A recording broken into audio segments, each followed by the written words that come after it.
Anak hilang, kebun hilang, ternak hilang. Sabar. Karena itu ekstern, di luar diri. Tapi begitu kena di badan,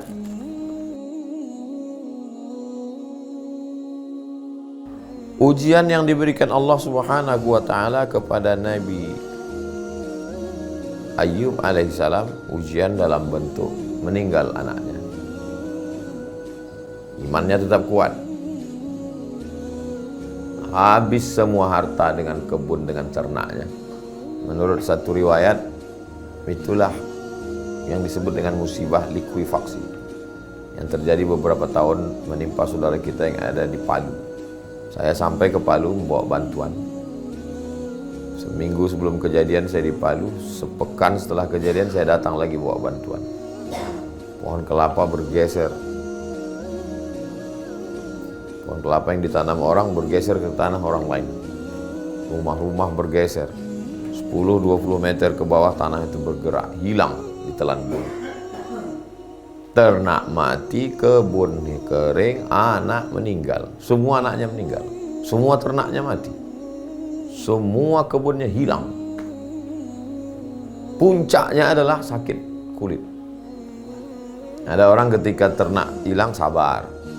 Ketika kebun hilang sabar. Pas anak hilang error. Anak hilang, kebun hilang, ternak hilang, sabar. Karena itu ekstern, di luar diri. Tapi begitu kena di badan, mulai.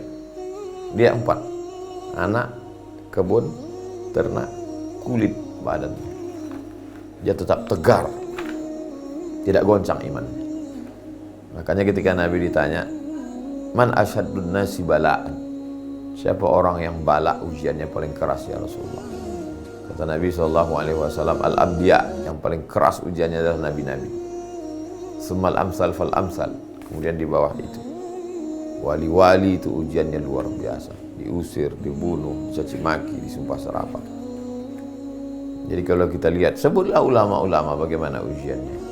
Hadratus Syekh Hasyim Asy'ari, bacalah biografinya. Bagaimana ditangkap dalam perjuangan. Panglima Besar Jenderal Sudirman. Tuduhan-tuduhan dan sesat terhadap Kiai Haji Ahmad Dahlan menghadapi tahayul bid'ah dan khurafat. Bagaimana yang dihadapi oleh ulama sebelum itu, Syekh Yusuf Al-Makassar.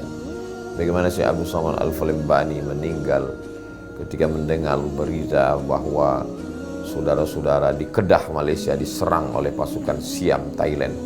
Terbang langsung ke sana. Bukan terbang naik pesawat, melewati laut Sumatera, menyeberang Selat Malaka sampai ke Semenanjung, berperang, meninggal, makamnya di Patani, Thailand.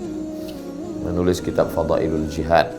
Beliau orang tasawuf, tarekat Samaniyah, seorang mursyid, faqih. Nah, ini adalah bagian dari ujian yang diberikan Allah Subhanahu wa ta'ala. Nabi Ayyub alaihissalam, kedua-dua ujian itu dia hadapi, dia lulus dua-duanya. Ada orang diuji miskin lulus, uji kaya nggak lulus. Ada orang pas diuji kaya lulus. Bangun masjid, beri santunan, fakir miskin, anak yatim, dermawan. Begitu bangkrut, mabuk, nggak kuat menghadapi. Dulu dihormati orang, dulu disanjung orang, dulu dimuliakan orang, sekarang dihina orang, tak dihormati orang, nggak siap mental. Akhirnya mabuk, sakau. Beliau tidak. Saat miskin, saat kaya bersyukur, saat miskin bersabar. Itulah Nabi Ayyub alaihissalam.